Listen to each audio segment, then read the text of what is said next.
Greetings dear friends, Dragon here once again. It is Eastern Heroes time once again, and this time round another special issue, but dedicated to the one, the only, the incredible Yuen Biao. One of the three dragons, certainly the most acrobatic and often the most overlooked, so it's about time he had a special issue dedicated entirely to him. So without any further rambling, let's take a little look inside. So we get Rick's introduction along with some goodies here.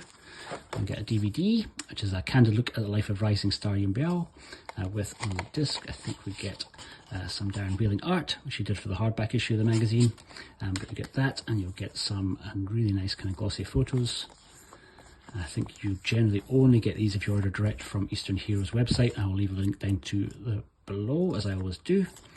Very nice indeed. And then kicking things off, we get Rick's introduction, explaining why he thought the time was right for us to do a special dedicated to him. And we dive straight into some film reviews from Justin Hughes. And Justin's taking a look at Kid from Tibet, Don't Give a Damn, Hero, which was fairly recently released by 88 Films, and also by Spectrum in France, Kickboxer, aka Once Upon a Time in China 7, Once Upon a Time in China, the first one, Sword Stained with Royal Blood, not the Shaw Brothers version, the 1993 version. Then we get Once Upon a Time in the 90s, a retrospective of his most overlooked decade by Paul Bramhall, from City on Fire, really taking a look at largely the most kind of overlooked period of Yuen Biao's career, and you can only look at most of the work that he did in the 90s. And a whole bunch of stuff to look at there. So some of this overlaps a little bit with the reviews that we got from Justin, so you can see Don't Give a Damn here, as well as Sword Stained with Royal Blood. Some kind of great stills from the movies there, and he dives pretty deep, actually, even getting into some of the movies that he did in Taiwan, including the incredibly titled Tough Beauty and The Sloppy Slop. Pretty awesome. Really, really great article. Then we get Yuen Biao, Leading Man of Action. Not too sure who's done that little section, but basically just taking a little look at his background. And then our wonderful graphic designer Tim Hollingsworth does a section all of his own. Now, I must mention at this point that I'm awful at remembering to mention that Tim Hollingsworth does the graphic design for all of the issues. I think he's worked on absolutely every single issue of the relaunch. In fact, I think the only three people that have worked on every single issue is Rick, Tim and myself, though I'm not in this issue. And I wonder if that's maybe because I've failed to mention Tim when I'm usually doing these reviews. So my deepest apologies, Tim. Please put my sections back into the magazine, because I worked really, really hard on the Blu-ray section for this issue. I'm pretty gutted and devastated that it didn't make it in. But anyway, Tim has done a great job of scanning an awful lot of the collectibles that he has, and kind of put together this wonderful section. So he has scanned in some of the VCD covers from Knockabout, and some of the different lobby cards, the cover of the Eureka release, and some other DVD releases that he has. On the Runs, we can get some lobby cards again, his DVD copy, 88's Blu-ray, very cool. The Champions, original poster art from the Champions, love those original Hong Kong posters. Then we get Eastern Condors, easily one of my favourite one of his movies, and indeed the inspiration for the name of this magazine. Eastern Heroes would not be called Eastern Heroes without Eastern Condors. It made a pretty huge impact on Rick.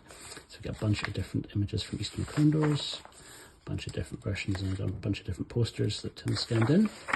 Righting Wrongs, one of my own personal favourite of his movies. And I think we get the 88 Films version there. It's alternate title, Above the Law. Very cool. Still some Young Master, and from Twinkle Twinkle Little Stars.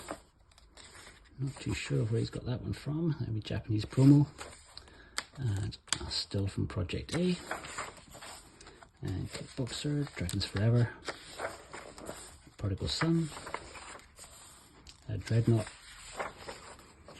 Very cool indeed. And Hero of Swallow. And then Rick's done a wee section, The Three Legends of Hong Kong Cinema, looking at the three dragons themselves, so Sammo, Jackie Chan, and of course Yuen Biao, speaking about their time together and their collaborations together, which there sadly been all too few. Excellent original poster for Wheels on Wheels. Then fun facts about Yuen Biao, again not too sure who did this one, but if I had to guess, I think that's maybe Simon Pritchard. Just taking a wee look at some stats, and then Simon's main section, this one definitely by Simon Pritchard, Yuen Biao at the Seven Lot Fortunes, looking at his classmates and their time together at the then Peking Opera School, or Beijing Opera School. And then we get a great photo gallery, looking at Eastern Condors, some awesome lobby cards, One of his all-time best movies. Absolutely fantastic stuff. The Prodigal Son.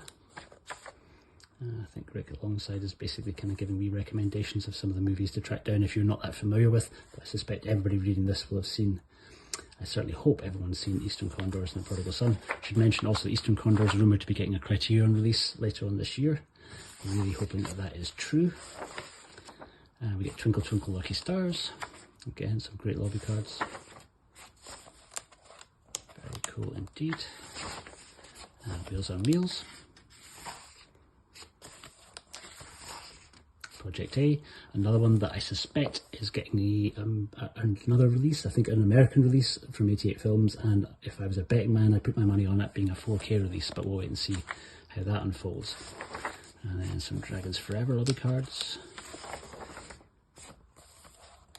Exceptionally cool. More from My Lucky Stars. Looks like, I wonder if that's maybe the time that he visited London. Hard to say. Rick, let me know. Did you bring over Yuen Biao at some point?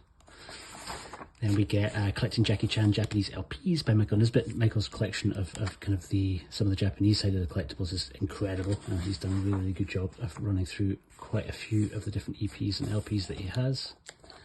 Track listings and their stunning cover art. The Japanese cover art always an absolute treat to see, and this is as close as I know I will ever get to these. I'm not a vinyl collector, and a lot of these change hands for pretty silly money. Very cool to see.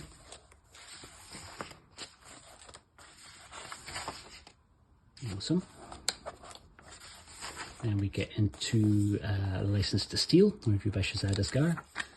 So not a movie that I have seen, I must confess, but stars Sammo's wife, Joyce Cadenzi, along with Richard Dunn, Colin Chow, Billy Chow, and of course Yuen Biao. I can get some alternate posters for it. Very cool, popping that onto the watch list. And then we get a wonderful return of Alan Donkin and Matt Rutledge. Always really, really love the articles that these guys put together. Always very focused on posters, and this one is also very focused on posters. I'd be disappointed if it wasn't. And taking a wee look at some movies that I didn't actually appreciate Yuen Biao had small parts in. So we kind of get the Shaw Brothers movie The Magic Blade and Invincible Armour at the top there. 14 Amazons, Knockabout. The Master of Kung Fu with Ku Feng. A great Shaw's movie. Lesser known Wong Fei Hung movie. Snuff Bottle Connection, Secret Rivals, and where possible he's kind of given us a different option of the posters. We get the Hong Kong and the Thai posters. Very cool. Righting Wrongs, Hero of the Wild, Fatal Flying Guillotines, Educating the Ignorant, Prodigal Son, Dreadnought, Eastern Condors. Very, very cool. And Knockabout. And just as a final slap in the face to me, there's a couple of blank pages where I presume my section should have been. Again, pretty good. I spent a huge amount of time working on that section. I'd basically done comparisons between the Vinegar Syndrome and 88 Films releases of Righting Wrongs and The Iceman Cometh. Covered all the recent Eureka releases, Dreadnought and Knockabout.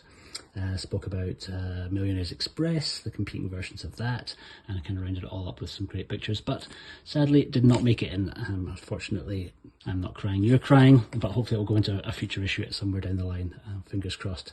But yeah, great work all round. I'm not so narcissistic to say just because I'm not in the magazine it's somehow less. An incredible issue. You can track it down using the link down below. I've been the Fanatical Dragon. Thank you so much for joining me for this. I'll see you on the next one. Take care.